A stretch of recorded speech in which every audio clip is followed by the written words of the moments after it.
Shakeosphere is mapping the social network of early printers, publishers, authors, and booksellers that published 500,000 works in English between 1473 and 1800. But before we can map and analyze them, we have to find them. With existing library search tools like the English Short Title Catalog, you can find authors or titles of books, but there are no searchable, authoritative records of the printers, publishers, and booksellers who helped bring 500,000 English books to print between 1473 and 1800. Shakeosphere can change that, but we need your help. If you're a student, a teacher, or just someone who's interested in early books and publishing, please join our effort to crowdsource the early modern book trade.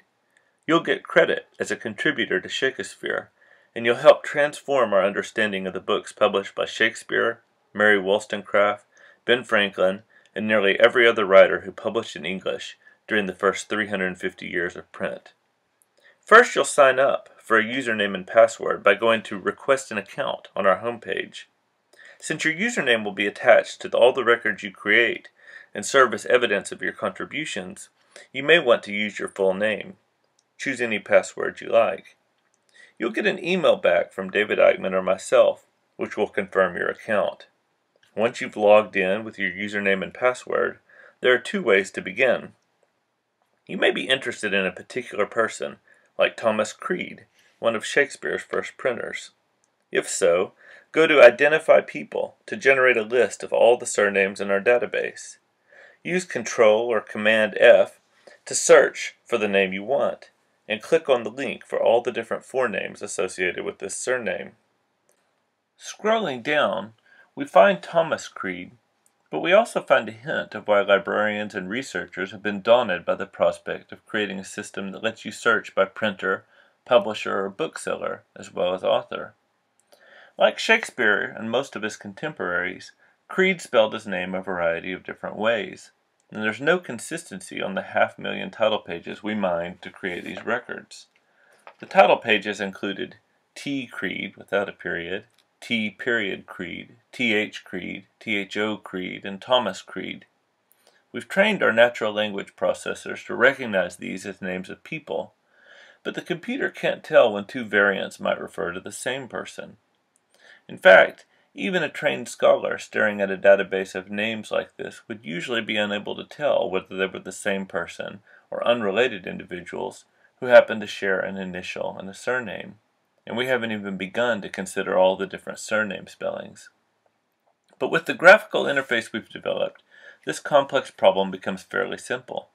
Just click on the name and you'll see all the variations laid out on a histogram, with bar graphs representing the printing output for each year.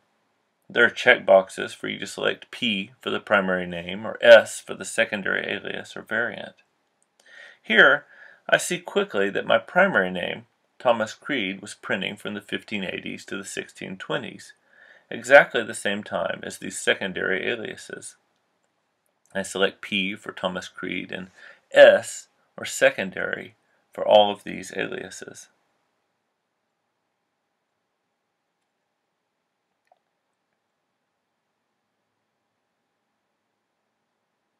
Now I might suspect that one of the other spellings down below, Thomas Creek, is a typo for the same name, which happens a lot on early title pages.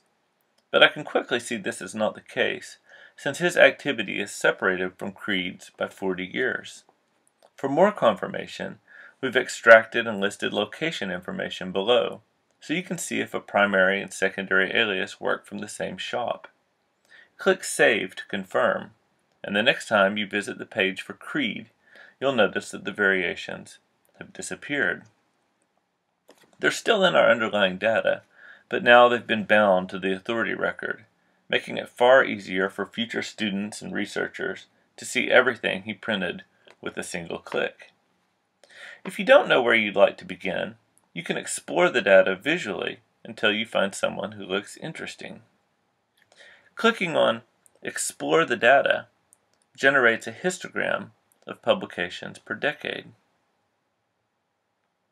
Click on a decade to zoom in on a specific year, or click directly on the bar graph to generate a network map of all the printers, publishers, and authors who were connected to one another through publication that year. Once the graph generates, find someone who seems worth exploring, either because they're really active, which you can tell by the size of the node, or because they're connected to an author or publisher you know. Here's a printer, for example, connected to both Shakespeare and Thomas Creed. Once you find the name you want to work on, follow the process outlined above. Occasionally, you may encounter a case like this one of Edward White, another of the earliest stationers to sell Shakespeare's work. We see much activity from the 1580s to the 1620s, but then notice a small burst of publication in 1770.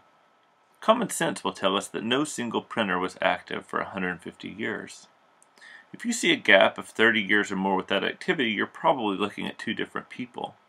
Take your cursor, click on the name, then click on the midpoint of the line. Once you've clicked Confirm, this will create two separate records, which can now be bound to their own variants. Every contribution you make also leaves a trail. If you go to our Annotate the Data page, you'll find a leaderboard listing all users who have created authority files ordered by rank. Working on more files moves your name further up the list and leaves a record of scholarly activity you can cite in the future. But most importantly, you'll make a lasting contribution to knowledge that can't be done without you. Already, volunteers for the University of Iowa's DIY History Project have transcribed 60,000 pages of diaries and other historical documents. We only need a fraction of that work to reshape our knowledge of the men and women who printed, sold, and published 500,000 early English and American books. Thank you for joining us.